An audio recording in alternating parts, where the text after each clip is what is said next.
ಅದು ಸತ್ಯಪುರ. ಹೆಸರಿನಲ್ಲೇ ಒಂದು ಧರ್ಮ, ನ್ಯಾಯ, ಸತ್ಯ ಎಲ್ಲಾನು ಕಾಣಿಸ್ತಿರುತ್ತೆ. ಆ ಊರು ನೋಡಕ್ಕೆ ತುಂಬಾನು ಅಂದವಾಗಿ ಕಾಣಿಸ್ತಿತ್ತು. ಬೀದಿಗಳೆಲ್ಲ ಸ್ವಚ್ಛವಾಗಿತ್ತು. ದೊಡ್ಡ ದೊಡ್ಡ ಮನೆಗಳು, ಎಲ್ಲರ ಮನೆಯ ಮುಂದ್ಗಡೆ ಕೂಡ ಬಣ್ಣ ಬಣ್ಣದ ರಂಗೋಲಿಗಳು ಕಾಣಿಸ್ತಿತ್ತು. ಹೊರಗಡೆಯಿಂದ ನೋಡೋರಿಗೆ ಆ ಗ್ರಾಮ ಒಂದು ಆದರ್ಶ ಗ್ರಾಮವಾಗಿ ಕಾಣಿಸ್ತಿತ್ತು. ಆದ್ರೆ ಆ ಅಂದವಾದ ಮುಸುಕಿನ ಹಿಂದೆ ಮರ್ಯಾದೆ, ಪ್ರತಿಷ್ಠೆ, ಗೌರವ ಅನ್ನುವ 3 ಗೋಡೆಗಳ ಮಧ್ಯದಲ್ಲಿ ಸಿಕ್ಕಾಕೊಂಡು ಬಾಳ್ತಾ ಇರುವ ಜೀವನ ಅದು. ಆ ಊರಿನವರು ಅವರು ಮಾಡುವ ಕೆಲಸಕ್ಕಿಂತ ಅವ್ರ ಬಗ್ಗೆ ಯಾರಾದ್ರೂ ಹೆಮ್ಮೆಯಿಂದ ಮಾತಾಡ್ಕೊಳ್ತಾರ, ಇಲ್ಲ ಕೆಟ್ಟದಾಗಿ ಮಾತಾಡ್ತಾರ ಅನ್ನೋದ್ರಲ್ಲಿ ಗಮನ ಕೊಡ್ತಾ ಇದ್ರು. ಸಹಾಯ ಕೇಳೋದು ಅಂದ್ರೆ ಅವ್ರಿಗೆ ಅವಮಾನ. ಚಿಕ್ಕ ಚಿಕ್ಕ ಕೆಲಸ ಮಾಡೋದು ಅಂದ್ರೆ ಅವ್ರಿಗೆ ಪ್ರಾಣನೇ ಹೋದ ಹಾಗೆ ಇರ್ತಿತ್ತು. ಅಂತಹ ಊರಿಗೆ ವೈದ್ಯ ಮಾಡ್ಬೇಕು ಅನ್ನುವ ಒಂದು ಸೇವೆ ಗುಣದೊಂದಿಗೆ ಸತ್ಯಲಿಂಗ ಅನ್ನುವ ವೈದ್ಯ ಒಬ್ಬ ಬಂದ. ಸತ್ಯಲಿಂಗ ವೈದ್ಯದ ಸಾಮಗ್ರಿಗಳು ಇರುವ ಚಿಕ್ಕ ಮೂಟೆ ತಗೊಂಡು ಊರಿನೊಳಗಡೆ ಬಂದ. ಊರಿನ ಮಧ್ಯದಲ್ಲಿರುವ ದೊಡ್ಡ ಆಲದ ಮರದ ಕೆಳಗಡೆ ಆ ಗ್ರಾಮದ ಮುಖ್ಯಸ್ಥನಾದ ಗಂಗರಾಜು ಹಾಗೆ ಊರಿನ ದೊಡ್ಡ ಮನುಷ್ಯರೆಲ್ಲರೂ ಕೂತ್ಕೊಂಡಿದ್ರು. ಸತ್ಯಲಿಂಗ ವಿನಯದಿಂದ ನಮಸ್ಕಾರ ಮಾಡಿ, ಎಲ್ರಿಗೂ ನಮಸ್ಕಾರ. ನನ್ನ ಹೆಸರು ವೈದ್ಯಲಿಂಗ. ನಾನೊಬ್ಬ ವೈದ್ಯ. ಈ ಗ್ರಾಮದ ಪ್ರಜೆಗಳಿಗೆ ವೈದ್ಯ ಮಾಡೋದಕ್ಕೋಸ್ಕರ ಬಂದಿದ್ದೀನಿ. ಗಂಗರಾಜು ಸತ್ಯಲಿಂಗನನ್ನ ಮೇಲೆಯಿಂದ ಕೆಳಗಡೆ ತನಕ ಗಮನಿಸ್ತಾ ಇದ್ದ. ಅವನು ಹಾಕಿರುವ ಬಟ್ಟೆಗಳು ಸಾಧಾರಣವಾಗಿತ್ತು. ಅವನ ಮುಖದಲ್ಲಿ ಯಾವುದೇ ಗರ್ವನೂ ಇಲ್ಲ. ಆವಾಗ ಗಂಗರಾಜು ಗಂಭೀರದಿಂದ, ನೀನು ವೈದ್ಯನಾ? ನಮ್ಮ ಊರಿಗೆ ವೈದ್ಯರು ಯಾರು ಬೇಕಾಗಿಲ್ಲ. ನಾವೆಲ್ಲರೂ ಆರೋಗ್ಯಕರವಾಗಿಯೇ ಇದ್ದೀವಿ. ನಾವು ಬಾಳ್ತಾ ಇರುವ ಜೀವನ ಪದ್ಧತಿಯಿಂದ ನಮ್ಗೆ ಇಲ್ಲಿವರೆಗೂ ಯಾವುದೇ ಕಾಯಿಲೆ ಬಂದಿದ್ದಿಲ್ಲ. ಅದನ್ನು ಕೇಳಿದ ಸತ್ಯಲಿಂಗ ತುಂಬಾನು ವಿನಯದಿಂದ, ಇದು ನಿಜವಾಗ್ಲೂ ತುಂಬಾ ಒಳ್ಳೆ ವಿಷಯನೇ. ಆದ್ರೆ ಕಾಯಿಲೆ ಹೇಳಿ ಬರಲ್ಲ ಅಲ್ವಾ? ಆದ್ರಿಂದ ಒಬ್ಬ ವೈದ್ಯ ಇರೋದು ಒಳ್ಳೇದು ತಾನೇ? ಆವಾಗ ಅಲ್ಲೇ ಇದ್ದ ರಾಮಚಂದ್ರಯ್ಯ, ನಮ್ಮ ಊರಿನ ಗೌರವ ನಿನಗೆ ಗೊತ್ತಿಲ್ಲ. ನಮ್ಗೇನಾದ್ರೂ ಆದ್ರೆ ಪಟ್ಟಣದಿಂದ ದೊಡ್ಡ ವೈದ್ಯರನ್ನ ಬರಕ್ ಕೇಳ್ತೀವಿ. ನಿನ್ನಂತ ಸಾಧಾರಣ ವೈದ್ಯನ ಹತ್ರ ವೈದ್ಯ ಮಾಡ್ಕೊಳ್ಳಲ್ಲ. ಅವರ ಅಹಂಕಾರನ ನೋಡಿ ಸತ್ಯಲಿಂಗನಿಗೆ ಕೋಪ ಬಂದ್ರು ಕೂಡ ಅವನ ಮುಖದಲ್ಲಿ ನಗು ಹಾಗೇನೇ ಇತ್ತು. ನಾನು ಹಣಕ್ಕೋಸ್ಕರ ವೈದ್ಯ ಮಾಡಕ್ಕೆ ಬಂದಿಲ್ಲ, ಉಚಿತ ವೈದ್ಯ ಮಾಡಕ್ ಬಂದಿದ್ದೀನಿ. ಒಂದು ಚಿಕ್ಕ ಮನೆ ಕೊಟ್ರೆ ಸಾಕು. ಊರಿನ ಗಡಿಯಲ್ಲಿ ಒಂದು ಹಾಳು ಬಿದ್ದ ಮನೆ ಇದೆ, ಬೇಕಾದ್ರೆ ಅಲ್ಲಿ ಇದ್ಕೋ ನೀನು. ಆದ್ರೆ ನಮ್ಮ ಗೌರವನ ಹಾಳು ಮಾಡೋ ತರ ಯಾವುದೇ ಕೆಲಸನೂ ಮಾಡಬಾರ್ದು. ಹಾಗೆ ಏನಾದ್ರೂ ಮಾಡಿದ್ರೆ ತಕ್ಷಣ ಊರಿಂದ ಹೊರಗಡೆ ಹಾಕ್ತೀವಿ. ಸತ್ಯಲಿಂಗ ಸರಿ ಅಂತ ವಿನಯದಿಂದ ಹೇಳಿ ಆ ಮನೆಯ ಹತ್ತಿರ ಹೋದ. ಸತ್ಯಲಿಂಗ ಆ ಹಾಳು ಬಿದ್ದ ಮನೆಯನ್ನ ಬೇಗನೆ ಕ್ಲೀನ್ ಮಾಡಿ ಅದನ್ನ ಅವನು ಚಿಕ್ಕ ಹಾಸ್ಪಿಟಲ್ ಆಗಿ ತಯಾರು ಮಾಡ್ದ. ಆದ್ರೆ ಯಾರೂ ಅವನತ್ರ ಚಿಕಿತ್ಸೆ ಮಾಡಿಸ್ಕೊಳ್ಳೋಕೆ ಬರ್ಲೇ ಇಲ್ಲ. ಚಿಕ್ಕ ಚಿಕ್ಕ ಕಾಯಿಲೆಗಳು ಬಂದ್ರು ಕೂಡ ಅವರೇ ಅದನ್ನ ಸರಿ ಮಾಡ್ಕೊಳ್ತಾ ಇದ್ರು. ಎಲ್ಲಾದ್ರೂ ಅವನ ಹತ್ರ ಹೋದ್ರೆ ಮರ್ಯಾದೆ ಗೌರವ ಹೋಗ್ಬಿಡುತ್ತೋ ಅಂತ ಎಲ್ರೂ ಅಂದ್ಕೊಳ್ತಾ ಇದ್ರು. ಒಂದಿನ ರಾಮಚಂದ್ರಯ್ಯನ ಹೆಂಡತಿಗೆ ತುಂಬಾನೇ ಜ್ವರ ಹೊಡಿತಾ ಇತ್ತು. ಅವರು ಸುಸ್ತಾಗಿ ಮಂಚದಲ್ಲಿ ಮಲ್ಕೊಂಡಿದ್ರು. ಕಾಂತಮ್ಮ ತುಂಬಾ ಸುಸ್ತಾಗಿ, ರೀ ಮೈ ಹುಷಾರಿಲ್ಲ ರೀ, ಜ್ವರ ತುಂಬಾ ಹೊಡಿತಾ ಇದೆ, ಹೋಗಿ ಆ ಊರಿನಲ್ಲಿರುವ ವೈದ್ಯರನ್ನ ಕರ್ಕೊಂಡ್ ಬನ್ನಿ. ರಾಮಚಂದ್ರಯ್ಯ ಕೋಪದಿಂದ, ನಿನಗೇನು ಹುಚ್ಚಿಡ್ದಿದ್ಯಾ? ನಮ್ಮ ಮನೆಗೆ ಆ ವೈದ್ಯ ಬಂದ್ರೆ ಊರಿನವರು ಏನ್ ಅಂದ್ಕೊಳ್ತಾರೆ?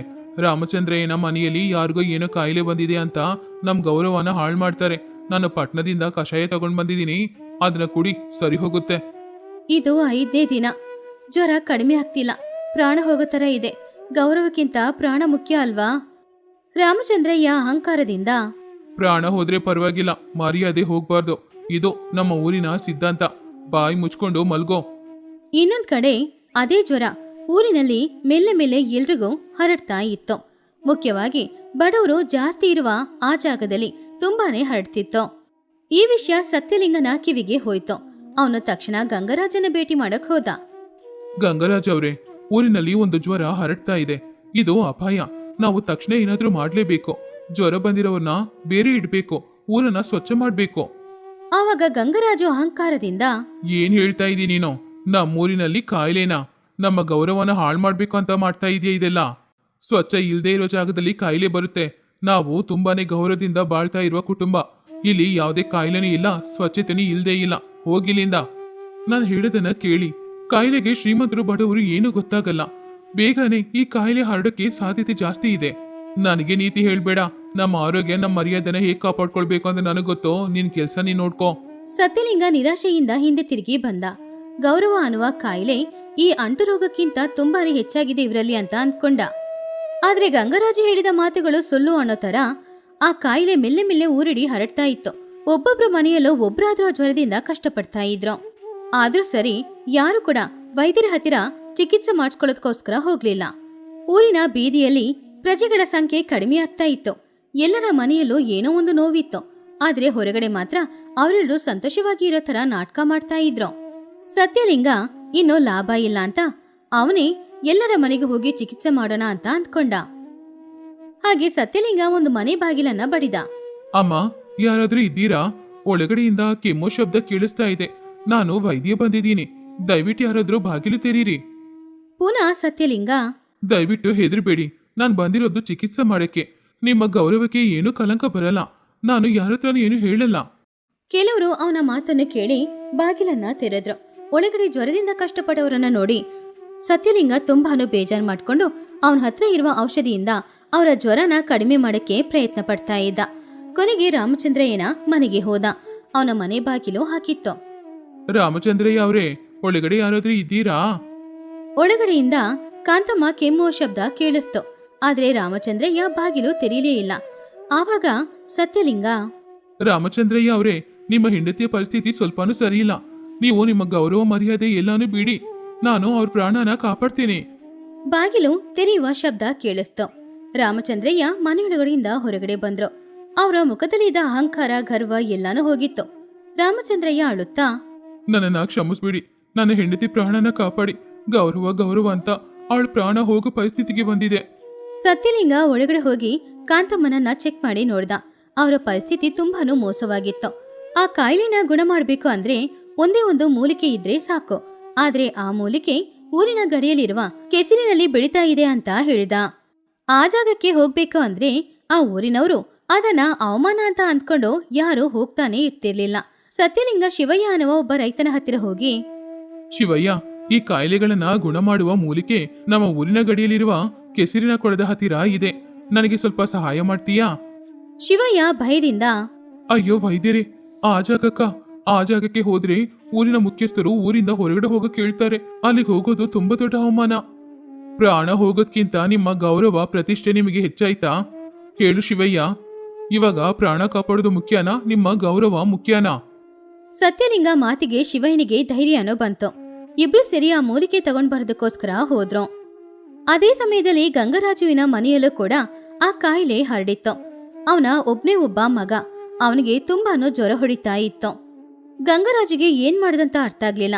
ಅವನ ಹಣ, ಅಧಿಕಾರ ಎಲ್ಲಾನು ಉಪಯೋಗ ಮಾಡಿ ಅವನು ಪಟ್ಟಣದಿಂದ ಏನೇನು ಔಷಧಿನ ತಗೊಂಡ್ ಬಂದ್ ಕೊಟ್ರು ಕೂಡ ಮಗನಿಗೆ ಕಾಯಿಲೆ ಅಂತ ಗುಣ ಆಗ್ಲಿಲ್ಲ. ಆವಾಗ ಗಂಗರಾಜು ಹೆಂಡತಿ ಅಳುತ್ತಾ, ರೀ, ನಮ್ಮ ಮಗನಿಗೆ ಕಾಯಿಲೆ ಜಾಸ್ತಿ ಆಗ್ತಾ ಇದೆ. ನಮ್ಮ ಗೌರವ ಮರ್ಯಾದೆ ಎಲ್ಲ ಅವನ ಪ್ರಾಣನ ಕಾಪಾಡ್ತಾ ಇಲ್ಲ. ದಯವಿಟ್ಟು ನಿಮ್ಮ ಅಹಂಕಾರನ ಬಿಡಿ. ಊರಿನ ವೈದ್ಯರ ಹತ್ತಿರ ಹೋಗಿ ಕೇಳಿ, ಅವರು ಖಂಡಿತ ಔಷಧಿ ಕೊಡ್ತಾರೆ. ಗಂಗರಾಜು ಕೂಡ ನಿಸ್ಸಹಾಯದಿಂದ, ಆದ್ರೆ ನಾನು ಹೇಗೆ ಹೋಗೋದು? ಅವನತ್ರ ಹೋಗಿ ವೈದ್ಯ ಮಾಡು ಅಂತ ಹೇಗೆ ಕೇಳೋದು? ನನ್ನ ಗೌರವ ಏನಾಗೋದು? ನಮ್ಮ ಮಗನ ಪ್ರಾಣ ಹೋಗಿ ನಿಮ್ಮ ಗೌರವನ ಹಿಡ್ಕೊಂಡು ಸಾಯ್ತೀರಾ? ಹೋಗಿ. ಗಂಗರಾಜು ಅವನ ಜೀವನದಲ್ಲಿ ಮೊದಲನೇ ಸಲ ಸೋತೋಗಿದ್ದ. ಅವನ ಗೌರವ, ಅಹಂಕಾರ, ಮರ್ಯಾದೆಗಿಂತ ತನ್ನ ಮಗನ ಪ್ರಾಣ ಮುಖ್ಯ ಅಂತ ಅವನು ಅಂದ್ಕೊಂಡ. ಆದ್ರಿಂದ ತಕ್ಷಣ ಅವನು ವೈದ್ಯರನ್ನ ನೋಡಕ್ಕೆ ಹೋದ. ಆ ಸಮಯದಲ್ಲಿ ಮೈಯೆಲ್ಲ ಕೆಸರಿನೊಂದಿಗೆ ಕೈಯಲ್ಲಿ ಮೂಲಿಕೆಯೊಂದಿಗೆ ಸತ್ಯಲಿಂಗ, ಶಿವಯ್ಯ ಇಬ್ರು ಊರಿನೊಳಗಡೆ ಬಂದ್ರು. ಊರಿನವರು ಎಲ್ರೂ ಅವರನ್ನ ಆ ಪರಿಸ್ಥಿತಿಯಲ್ಲಿ ನೋಡಿ ಆಶ್ಚರ್ಯಪಟ್ರು. ಆವಾಗ ಅಲ್ಲೇ ನಿಂತ್ಕೊಂಡಿದ್ದ ಗಂಗರಾಜು ಏನ್ ಮಾಡ್ದು ಅಂತ ಗೊತ್ತಿಲ್ಲದೆ ಸತ್ಯಲಿಂಗನ ಹತ್ತಿರ ಹೋಗಿ ಈ ರೀತಿ ಕರೆದ್ರು, ವೈದ್ಯರೇ. ಸತ್ಯಲಿಂಗ ವಿನಯದಿಂದ, ಮೊದಲು ಎಲ್ರಿಗೂ ಈ ಔಷಧಿನ ಕೊಡ್ಬೇಕು, ಬನ್ನಿ. ಸತ್ಯಲಿಂಗ ಮೊದಲು ರಾಮಚಂದ್ರಯ್ಯ ಹೆಂಡತಿ ಕಾಂತಮ್ಮನಿಗೆ ಔಷಧಿ ಕೊಟ್ಟ. ಆಮೇಲೆ ಕಾಯಿಲೆ ಬಂದಿರುವ ಉಳಿದವ್ರಿಗೂ ತಗೊಂಡು ಹೋಗಿ ಕೊಟ್ಟ. ಅವನು ಗೌರವ ಮರ್ಯಾದೆ ನೋಡ್ಲಿಲ್ಲ, ಎಲ್ರನ್ನೂ ಸಮಾನವಾಗಿ ನೋಡ್ದ. ಕೊನೆಗೆ ಗಂಗರಾಜುವಿನ ಮಗನಿಗೂ ಔಷಧಿ ಕೊಟ್ಟ. ಗಂಗರಾಜು ಮಗನಿಗೆ ಅವನು ಔಷಧಿನ ಕೊಟ್ಟು, ಗಂಗರಾಜ್ ಅವರೇ, ನಾನು ಕೊಟ್ಟಿರುವ ಔಷಧಿ ಇವರ ಮೈಯಲ್ಲಿರುವ ರೋಗನ ತೆಗೆಯುತ್ತೆ. ಆದ್ರೆ ಗೌರವ, ಮರ್ಯಾದೆ, ಪ್ರತಿಷ್ಠೆ ಅನ್ನುವ ಒಂದು ದೊಡ್ಡ ರೋಗನ ನೀವು ನಿಮ್ಮ ಮೈಯಲ್ಲಿ ಇಟ್ಕೊಂಡಿದ್ದೀರಾ ಅಲ್ವಾ? ಅದನ್ನ ನೀವೇ ಹೇಗಾದ್ರೂ ತೊಲಗಿಸ್ಬೇಕು. ಗಂಗರಾಜು ನಾಚಿಕೆಯಿಂದ ತಲೆ ಬಗ್ಗೆ ನಿಂತ್ಕೊಂಡಿದ್ದ. ಸತ್ಯಲಿಂಗ ಕೊಟ್ಟ ಔಷಧಿ ಚೆನ್ನಾಗಿ ಕೆಲಸ ಮಾಡ್ತು. ಊರಿನಲ್ಲಿ ಎಲ್ರಿಗೂ ಕಾಯಿಲೆ ಕಡಿಮೆ ಆಗ್ತಾ ಇತ್ತು. ಗಂಗರಾಜುವಿನ ಮಗ ಕೂಡ ಪ್ರಾಣಾಪಾಯದಿಂದ ತಪ್ಪಿಸ್ಕೊಂಡ. ಹೀಗೆ ಒಂದು ಕಾಯಿಲೆ ಬಂದು ಆ ಊರಿನವರ ಮನಸ್ಸನ್ನೆಲ್ಲ ಬದಲಾಯಿಸಿತ್ತು. ಗೌರವ, ಪ್ರತಿಷ್ಠೆ, ಮರ್ಯಾದೆಗಿಂತ ಪ್ರಾಣ ಮುಖ್ಯ ಅನ್ನೋದನ್ನ ಅವರೆಲ್ಲರೂ ಅರ್ಥ ಮಾಡ್ಕೊಂಡ್ರು. ಮರುದಿನ ಬೆಳಗ್ಗೆ ಗಂಗರಾಜು ಊರಿನವರನ್ನ ಪಂಚಾಯಿತಿಗೆ ಬರಕೇಳಿ ತಲೆ ಬಗ್ಗೆ ಊರಿನವರ ಹತ್ರ ಈ ರೀತಿ ಹೇಳಿದ್ರು, ನೀವೆಲ್ರೂ ನನ್ನನ್ನ ಕ್ಷಮಿಸ್ಬಿಡ್ಬೇಕು. ಗೌರವ ಮರ್ಯಾದೆ ಅನ್ನುವ ಹೆಸರಿನಲ್ಲಿ ಇಷ್ಟು ದಿನ ನಾವು ಒಂದು ಕೇವಲವಾದ ಜೀವನನ ಬದುಕಿದೀವಿ ಅನ್ನೋದನ್ನ ಸತ್ಯಲಿಂಗ ನಮ್ಗೆ ತಿಳಿಸಿದ್ದಾನೆ. ಗೌರವ ಪ್ರತಿಷ್ಠೆ ಮರ್ಯಾದೆಕ್ಕಿಂತ ಪ್ರಾಣ ಮುಖ್ಯ ಅನ್ನೋದನ್ನ ಅವರು ತಿಳಿಸಿದ್ದಾರೆ ನಮ್ಗೆ. ಇನ್ಮುಂದೆ ಶ್ರೀಮಂತರು ಬಡವರು ವ್ಯತ್ಯಾಸ ಇಲ್ಲ, ಒಬ್ರಿಗೊಬ್ರು ಸಹಾಯ ಮಾಡ್ಕೊಂಡು ಬದುಕಬೇಕು. ಆ ದಿನದಿಂದ ಸತ್ಯಪುರ ನಿಜವಾಗ್ಲೂ ಒಂದು ಆದರ್ಶ ಗ್ರಾಮವಾಗಿ ಬದಲಾಯಿತು. ಪ್ರಜೆಗಳು ಅವರ ಮನೆಗಳನ್ನೇ ಎಷ್ಟು ಸ್ವಚ್ಛವಾಗಿ ಇಟ್ಕೊಂಡ್ರೋ ಅವರ ಮನಸ್ಸನ್ನು ಕೂಡ ಅಷ್ಟೇ ಸ್ವಚ್ಛವಾಗಿ ಇಟ್ಕೊಂಡ್ರು. ಸತ್ಯಲಿಂಗ ಅದೇ ಊರಿನಲ್ಲಿದ್ದು ಅಲ್ಲಿರುವ ಎಲ್ರಿಗೂ ವೈದ್ಯನಾಗಿ ಗುರುವಾಗಿ ಬದಲಾದ. ಆ ಊರಿನವರು ಎಲ್ರು ಕೂಡ ಮರ್ಯಾದೆ ಗೌರವನ ಬಿಟ್ಬಿಟ್ಟು ಒಬ್ರಿಗೊಬ್ರು ಸಹಾಯ ಮಾಡ್ಕೊಳ್ಳಿಕ್ಕೆ ಶುರು ಮಾಡಿದ್ರು. ಈ ಕಥೆಯಲ್ಲಿರುವ ನೀತಿ ಏನು ಅಂದ್ರೆ, ಪ್ರಾಣನೇ ಇಲ್ದೆ ಬರೀ ಗೌರವ ಮರ್ಯಾದೆನ ಇಟ್ಕೊಂಡು ಏನ್ ಮಾಡೋದು? ನಾವು ಗೌರವ ಅನ್ನುವ ಹೆಸರಿನಲ್ಲಿ ಒಬ್ರತ್ರ ಇನ್ನೊಬ್ರು ಮಾತಾಡದೆ ಹೀಗಿರ್ಬೇಕು ಹಾಗಿರ್ಬೇಕು ಅಂತ ಅಂದ್ಕೊಂಡು ಬದುಕೋದನ್ನ ಬಿಟ್ಬಿಟ್ಟು ಒಬ್ರಿಗೆ ಇನ್ನೊಬ್ರು ಸಹಾಯ ಮಾಡ್ಕೊಂಡು ಬದುಕಿದ್ರೆ ಆವಾಗ ಗೌರವ ಮರ್ಯಾದೆ ನಮ್ಮನ್ನ ಹುಡ್ಕೊಂಡ್ ಬರುತ್ತೆ. ಒಂದ್ ಕಾಲದಲ್ಲಿ ಕುಶಲಪುರ ಅನ್ನುವ ಊರಿನಲ್ಲಿ ಪ್ರಜೆಗಳು ಎಲ್ರು ವ್ಯವಸಾಯ ಮಾಡ್ಕೊಂಡು ಸಂತೋಷವಾದ ಜೀವನ ಬಾಳ್ತಾ ಇದ್ರು. ಆ ಊರಿನಲ್ಲಿ ಶಕುಂತಲಾ ಕುಟುಂಬನೂ ವಾಸ ಮಾಡ್ತಿತ್ತು. ಶಕುಂತಲಾಗೆ ಒಬ್ಬ ಮಗ ಇದ್ದ. ಅವನ ಹೆಸರು ರಾಜೇಶ್. ರಾಜೇಶ್ ನೋಡಕ್ಕೆ ತುಂಬಾನು ಅಂದವಾಗಿದ್ದ. ಹೀಗೆ ದಿನಗಳು ಹೋಗ್ತಾ ಇತ್ತು. ಒಂದಿನ ಶಕುಂತಲಾ ಹತ್ತಿರ ಪಕ್ಕದ ಮನೆ ಪಂಕಜ, ಶಕುಂತಲಾ ಅತ್ತಿಗೆ, ಈ ವರ್ಷನಾದ್ರೂ ಊರಲ್ಲಿ ಎಲ್ರಿಗೂ ಹಬ್ಬದೋಟ ಹಾಕ್ತೀಯೋ ಇಲ್ವೋ? ಹೀಗಿರುವಾಗ ಆ ಸಮಯದಲ್ಲಿ ಅಲ್ಲಿಗೆ ಬಂದ ರಾಜೇಶ್ ಈ ರೀತಿ ಕೇಳ್ದ. ಅತ್ತೆ, ಹಬ್ಬದೂಟಕ್ಕೆ 1 ವರ್ಷ ಯಾಕೆ ಕಾಯ್ತಾ ಇರ್ಬೇಕು? ಇವಾಗ್ಲೇ ನಮ್ಮ ಮನೆಯೊಳಗಡೆ ಬಾ, ಮನೇಲಿ ಏನೇನಿದೆಯೋ ಎಲ್ಲಾನು ನಾನು ನಿನಗೆ ಬಡಿಸ್ತೀನಿ. ಹಬ್ಬದೂಟ ಅಂದ್ರೆ ನಿಮ್ ಮನೆಯೊಳಗಡೆ ಹೋಗಿ ಏನೇನ್ ಮಾಡಿಟ್ಟಿದಿರೋ ಅದನ್ನ ನನಗೆ ಬಡ್ಸೋದಲ್ಲ ಕಣ ರಾಜೇಶ್. ನಿನಗೆ ಮದ್ವೆ ಮಾಡುವಾಗ ಊರಿನವರು ಎಲ್ರಿಗೂ ಊಟ ಹಾಕ್ತಾರೆ ಅಲ್ವಾ, ಅದನ್ನ ಹೇಳ್ದೆ. ನೀನು ಇಷ್ಟು ಅಮಾಯಕನಾಗಿದ್ರೆ ಹೇಗೆ? ನಾಳೆ ಮದ್ವೆ ಮಾಡ್ಕೊಂಡು ಹೆಂಡತಿ ಜೊತೆ ಜೀವನ ಹೇಗ್ ಬಾಳ್ತೀಯೋ ಏನೋ? ಅದನ್ನು ಕೇಳಿದ ರಾಜೇಶ್ ನಾಚಿಕೆ ಪಟ್ಟು ನಗುತ್ತಾ ಅಲ್ಲಿಂದ ಹೋದ.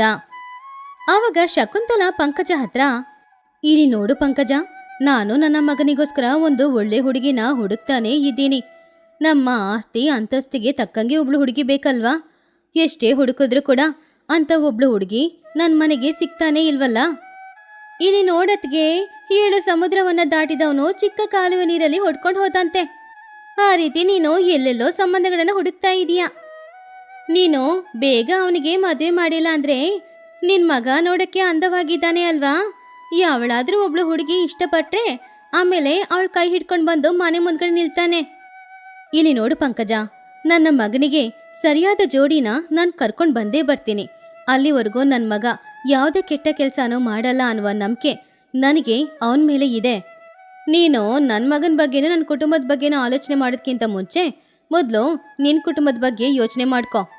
ಹಾಗಂತ ಸ್ವಲ್ಪ ಕಠಿಣವಾಗಿ ಮಾತಾಡಿ ಶಕುಂತಲಾ ಅಲ್ಲಿಂದ ಹೋದ್ರು. ಆವಾಗ ಪಂಕಜ ಈ ರೀತಿ ಅಂದ್ಕೊಂಡ್ಲು, ಈ ಶಕುಂತಲಾಗೆ ಕೋಪ ಜಾಸ್ತಿ. ಒಂದ್ ಮಾತು ನಾವು ಹೇಳ್ಬಾರ್ದು, ತಕ್ಷಣ ಅದಕ್ಕೆ ಒಂದು ಉತ್ತರನ ಕೊಟ್ಬಿಡ್ತಾರೆ. ಇಂಥ ಅತ್ತೆಗೆ ಎಂಥ ಸೊಸೆ ಬರ್ತಾಳೋ ಏನೋ.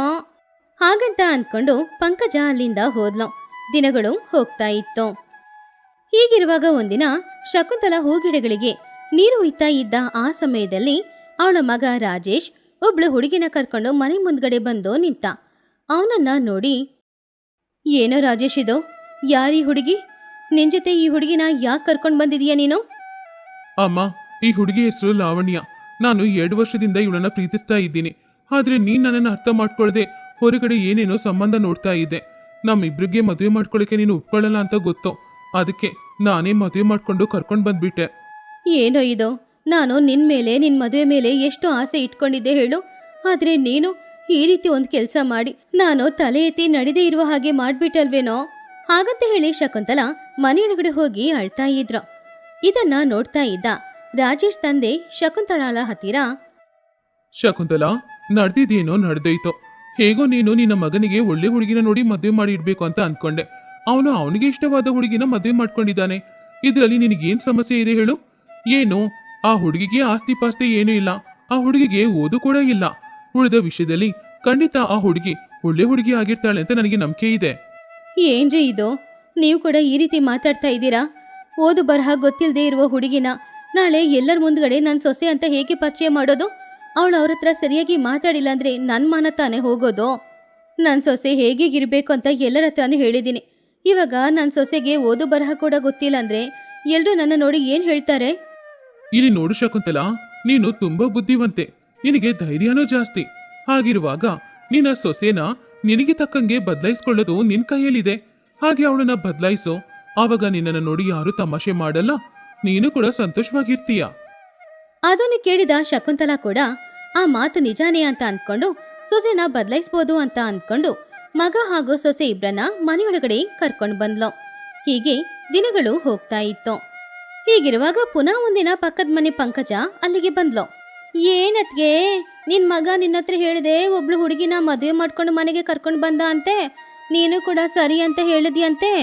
ಊರಲ್ಲಿರೋ ಎಲ್ರು ಇದ್ರ ಬಗ್ಗೆನೇ ಮಾತಾಡ್ತಿದ್ದಾರೆ. ಏನತ್ಗೆ, ನೀನು ನಿನ್ ಮಗನ ಮದುವೆ ಬಗ್ಗೆ ಏನೇನೋ ಕನಸು ಕಾಣ್ತಾ ಇದೆ. ಇವಾಗ ಕನ್ಸಿನಲ್ಲಿ ನಿನ್ ಮಗ ನೀರು ಇದ್ಬಿಟ್ನಾ? ಚೆನ್ನಾಗಿ ಓದಿರೋಳೆ ನನ್ ಮನೆ ಸೊಸೆ ಅಂತ ಹೇಳ್ದೆ, ನಿನ್ ಸೊಸೆ ಓದ್ಲೇ ಇಲ್ವಂತೆ. ಹಾಗಂತ ಹೇಳಿ ಪಂಕಜ ತಮಾಷೆ ಮಾಡ್ತಾ ಇದ್ಲು. ಅದನ್ನು ಕೇಳ್ತಾ ಇದ್ದ ಶಕುಂತಲಾಳಿಗೆ ಕೋಪ ತಲೆಗೆ ಹತ್ತಾ ಇತ್ತು. ಆದ್ರೆ ಆ ಕೋಪನ ಹೊರಗಡೆ ತೋರಿಸ್ಕೊಳ್ಳದೆ ಪಂಕಜ ಹತ್ರ ಈ ರೀತಿ ಹೇಳಿದ್ಲು. ನಾನು ನನ್ನ ಮಗನಿಗೆ ಒಳ್ಳೆ ಹುಡುಗಿನ ಮದುವೆ ಮಾಡಿಡ್ಬೇಕು ಅಂತ ಅನ್ಕೊಂಡೆ. ಅದಕ್ಕೋಸ್ಕರ ಸುಮಾರು ಸಂಬಂಧಗಳನ್ನ ಕೂಡ ಹುಡುಕ್ತೆ. ನಾನೇ ಹುಡುಕಿ ಮದುವೆ ಮಾಡಿಟ್ಟಿದ್ರು ಕೂಡ ಇಷ್ಟು ಅಂದವಾದ ಹುಡುಗಿ ನನ್ನ ಮನೆ ಸೊಸೆ ಆಗ್ತಿದ್ಲೋ ಏನೋ ಗೊತ್ತಿಲ್ಲ. ಇನ್ನು ಹಣದ ಬಗ್ಗೆ ಅಂತ ಹೇಳ್ತೀಯ? ಹಣ ಇವತ್ತಿರುತ್ತೆ, ನಾಳೆ ಹೋಗುತ್ತೆ. ಆ ಹಣನ ನಾವೇನು ಹೋಗುವಾಗ ಜೊತೆಗೆ ತಗೊಂಡು ಹೋಗ್ತೀವ? ಇನ್ನೊಂದು ಓದು. ಓದಿಲ್ಲ ಅಂದ್ರೆ ಯಾರು ಒಳ್ಳೆಯವ್ರಲ್ವಾ? ಒಳ್ಳೆ ಸಂಸ್ಕಾರ ಇರ್ಬೇಕು. ಒಬ್ಳು ಹುಡುಗಿ ಹತ್ರ ಒಳ್ಳೆ ಸಂಸ್ಕಾರ ಇದ್ರೆ ಅವಳು ಹೋದ ಕುಟುಂಬ ತುಂಬಾನು ಚೆನ್ನಾಗಿರುತ್ತೆ. ದೊಡ್ಡವ್ರಂದ್ರೆ ಗೌರವ ಇದೆ ನನ್ನ ಸೊಸೆಗೆ, ಅಷ್ಟು ಒಳ್ಳೆ ಗುಣಗಳು ಇದೆ. ಅವಳು ಒಳ್ಳೆ ಸೊಸೆನೆ. ಈ ಶಕುಂತಲಾನ ಎಷ್ಟು ಅವಮಾನ ಮಾಡ್ಬೇಕು ಅಂತ ನೋಡಿದ್ರು ಕೂಡ ಅವಳು ಬುದ್ಧಿವಂತಿಕೆಯಿಂದ ಮಾತಾಡಿ ಕೊನೆಗೆ ನಾನು ಅವಮಾನ ಪಟ್ಟು ವಾಪಸ್ ಹೋಗ್ತಾ ಇದ್ದೀನಿ.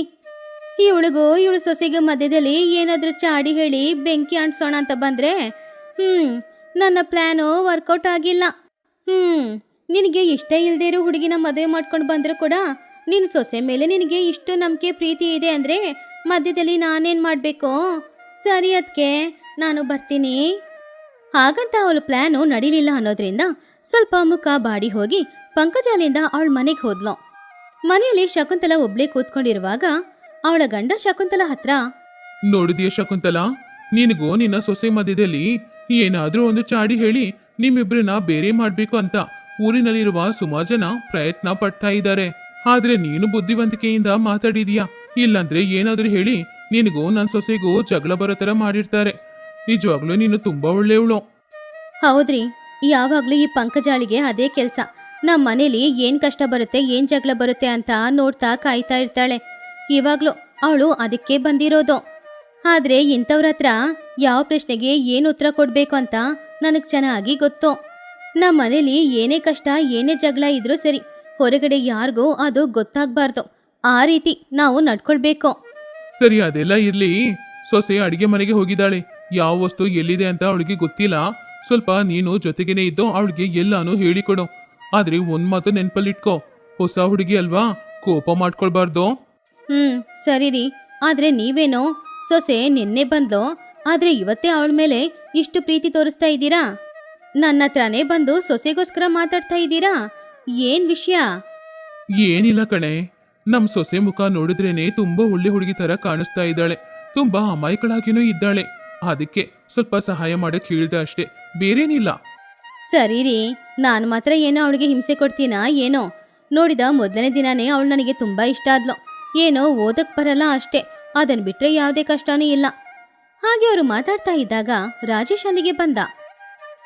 ಅಮ್ಮ, ಅಪ್ಪ, ನಿಮ್ಮ ಹತ್ರ ಹೇಳ್ದೆ ಒಬ್ಳು ಹುಡುಗಿನ ಮದುವೆ ಮಾಡ್ಕೊಂಡು ಮನೆ ಕರ್ಕೊಂಡ್ ಬಂದ್ರೆ ನೀವು ಕೋಪ ಮಾಡ್ಕೊಳ್ತೀರಾ ಅಂತ ಅನ್ಕೊಂಡೆ. ಆದ್ರೆ ಲಾವಣ್ಯನ ನೀವಿಬ್ರು ಇಷ್ಟು ಚೆನ್ನಾಗಿ ನೋಡ್ಕೊಳ್ತೀರಾ ಅಂತ ಕನ್ಸಲ್ಲೂ ಅನ್ಕೊಂಡಿರ್ಲಿಲ್ಲ. ನನ್ನನ್ನ ಕ್ಷಮಿಸ್ಬಿಡಿ. ನಿಮ್ಮಂತ ಅಪ್ಪ ಅಮ್ಮ ಸಿಕ್ಕಿದಕ್ಕೆ ನಾನು ಪುಣ್ಯ ಮಾಡಿರ್ಬೇಕು. ಲಾವಣ್ಯ ಓದಿಲ್ಲ ಅಂತ ಬೇಜಾರ್ ಮಾಡ್ಕೊಳ್ಬೇಡಮ್ಮ. ನಾನು ಅವಳಿಗೆ ಬೇಗ ಓದೋದು ಬರೆಯೋದೆಲ್ಲ ಕಲ್ಸ್ಕೊಡ್ತೀನಿ. ನಿಜಾನ ರಾಜೇಶ್? ಲಾವಣ್ಯಗೆ ಓದೋದು ಬರೆಯೋದು ಕಲಿಸ್ಕೊಡ್ತೀಯಾ? ಆ ಒಂದು ಕೆಲಸ ಮಾಡು, ಅದು ಸಾಕು. ಆವಾಗ ಇನ್ಮುಂದೆ ಯಾರು ನನ್ನ ಸೊಸೆನ ನೋಡಿ ಈ ಹುಡುಗಿ ಓದಿಲ್ವಾ ಅಂತ ಒಂದ್ ಪ್ರಶ್ನೆ ಕೂಡ ಕೇಳಬಾರ್ದು. ಏನ್ ಶಕುಂತಲಾ ಇದು? ಈ ವಯಸ್ಸಲ್ಲಿ ಸೊಸೆಗೆ ಯಾಕೆ ಓದು? 2 ಮಕ್ಕಳನ್ನ ಹೆತ್ಕೊಟ್ರೆ ನಾವು ಅವಳನ್ನ ಚೆನ್ನಾಗಿ ನೋಡ್ಕೊಳ್ಬೋದಲ್ವಾ? ಹಾಗಲ್ಲ ರೀ, ನನ್ನ ಸೊಸೆಗೆ ಓದು ಬರಹ ಇಲ್ಲ ಅಂದ್ರೂ ಪರವಾಗಿಲ್ಲ. ಆದ್ರೆ ಪಂಕಜ ತರ ಯಾರು ಅವಳನ್ನ ನೋಡಿ ತಮಾಷೆ ಮಾಡಬಾರ್ದಲ್ವಾ? ಅದಕ್ಕೋಸ್ಕರನೇ ಹೇಳ್ತಾ ಇದ್ದೀನಿ. ನನ್ನ ಸೊಸೆಗೆ ಓದು ಬರಹ ಎರಡೂ ಬರಬೇಕು, ಆವಾಗಲೇ ಅವಳು ಚೆನ್ನಾಗಿರೋದ್ರಿ. ಹಾಗಂತ ಹೇಳಿ ಶಕುಂತಲಾ ಅಲ್ಲಿಂದ ಹೋದ್ರು. ಎಲ್ರೂ ಅವ್ರವ್ರ ಕೆಲಸ ಮಾಡ್ಕೊಳ್ತಿದ್ರು. ಹೀಗೆ ದಿನಗಳು ಹೋಗ್ತಾ ಇತ್ತು. ಹಾಗೆ ರಾಜೇಶ್ ತನ್ನ ಹೆಂಡತಿ ಲಾವಣ್ಯಾಳಿಗೆ ರಾತ್ರಿ ಸಮಯದಲ್ಲಿ ಓದೋದು ಬರೆಯೋದು ಎಲ್ಲಾನು ಹೇಳಿಕೊಡ್ತಾ ಇದ್ದ. ಲಾವಣ್ಯ ಕೂಡ ಗಂಡ ಹೇಳಿಕೊಟ್ಟ ಹಾಗೆ ಓದು ಬರಹ ಎಲ್ಲಾನು ಕಲ್ತ್ಕೊಂಡು 10ನೇ ತರಗತಿ ಪರೀಕ್ಷೆಯನ್ನು ಬರೆದು ಅವಳು ಪಾಸ್ ಕೂಡ ಆದ್ಲು. ಆವಾಗ ಶಕುಂತಲಾ ಪಂಕಜ ಹತ್ತಿರ ಹೋಗಿ, ಪಂಕಜ ಪಂಕಜ ನಿನಗೆ ಧನ್ಯವಾದ ಹೇಳಕ್ಕೆ ಬಂದಿದ್ದೀನಿ. ನಿನ್ನಿಂದಾನೆ ಇವತ್ತು ನನ್ನ ಸೊಸೆ 10ನೇ ಪರೀಕ್ಷೆಯಲ್ಲಿ ಪಾಸಾಗಿದ್ದಾಳೆ. ಇದೆಲ್ಲದಕ್ಕೂ ಕಾರಣ ನೀನೇ. ಏನದ್ಕೆ ಏನ್ ಹೇಳ್ತಾ ಇದ್ದೀರಾ? ನಿಮ್ ಸೊಸೆ 10ನೇ ತರಗತಿಯಲ್ಲಿ ಪರೀಕ್ಷೆ ಬರೆದು ಪಾಸಾಗಿದ್ದಕ್ಕೆ ನಾನೇನ್ ಕಾರಣ? ನಾನು ಏನು ಮಾಡಲೇ ಇಲ್ಲ ಅಲ್ವಾ? ಏನಿಲ್ಲ ಪಂಕಜ, ಆ ದಿನ ನೀನು ಮಾತ್ರ ನನ್ನ ಮನೆಗೆ ಬಂದು ನಿನ್ನ ಸೊಸೆಗೆ ಓದು ಬರಹ ಏನು ಗೊತ್ತಿಲ್ವಾ ಅಂತ ತಮಾಷೆ ಮಾಡಲಿಲ್ಲ ಅಂದರೆ ನನಗೆ ಅವಳನ್ನ ಓದಿಸ್ಬೇಕು ಅನ್ನೋ ಯೋಚನೆ ಬರ್ತಿರ್ಲಿಲ್ಲ. ಇವತ್ತು ನಿನ್ನಿಂದ ತಾನೇ ಅವಳು ಓದಿರೋದು, ಅದಕ್ಕೆ ಅವಳು ಪರೀಕ್ಷೆಯಲ್ಲಿ ಪಾಸಾಗಿದ್ದ ವಿಷಯನ ಮೊದಲು ನಿನ್ನ ಹತ್ರನೇ ಹೇಳಬೇಕು ಅಂತ ಬಂದೆ. ತಗೋ ಈ ಸ್ವೀಟ್ ತಿನ್ನೋ. ಹಾಗೆ ಸೊಸೆಗೆ ಓದು ಬರಹ ಗೊತ್ತಿಲ್ಲ ಅಂತ ತಮಾಷೆ ಮಾಡಿದ ಪಂಕಜಾಳಿಗೆ ಶಕುಂತಲಾ ಪಾಠ ಕಲಿಸ್ಕೊಟ್ಲು. ಸೊಸೆ 10ನೇ ತರಗತಿ ಪಾಸಾದ್ಲು ಅನ್ನುವ ವಿಷಯನ ಹೇಳಿ ಪಂಕಜ ಬಾಯಲ್ಲಿ ಒಂದು ಸ್ವೀಟ್ನ ಇಟ್ಲು. ಇದೆಲ್ಲವನ್ನು ಕೇಳ್ತಾ ಇದ್ದ ಪಂಕಜ ಅವಳಿಂದಾನೇ ಇದೆಲ್ಲ ನಡೀತು ಅಂತ ಅವಳನ್ನ ಅವಳೇ ಬೈಕೊಂಡ್ಲು. ಹಾಗೆ ಶಕುಂತಲಾ ತನ್ನ ಮನೆಗೆ ಬಂದಿರುವ ಸೊಸೆನ ಯಾರು ಏನು ಹೇಳಲೇಬಾರ್ದು ಅಂತ ತನ್ನ ಸೊಸೆನ ಚೆನ್ನಾಗಿ ಓದಕ್ಕೆ ಹೇಳಿದ್ಲು. ಹಾಗೆ ಅವರ ಮಧ್ಯದಲ್ಲಿ ಏನೇ ಜಗಳ ಇದ್ರೂ ಏನೇ ಕಷ್ಟ ಇದ್ರೂ ಅದನ್ನ ಹೊರಗಡೆ ಇರೋರ ಹತ್ರ ಮಾತ್ರ ಹೇಳಲ್ಲ. ಯಾರನ್ನು ಹೊರಗಡೆ ಇರೋರ ಹತ್ರ ಅವರು ಬಿಟ್ಕೊಡೋದು ಕೂಡ ಇಲ್ಲ. ಹಾಗೆ ಅವರ ಕುಟುಂಬ ಆ ಊರಿನಲ್ಲಿ ತುಂಬಾ ಚೆನ್ನಾಗಿ ಬಾಳ್ತಾ ಇತ್ತು.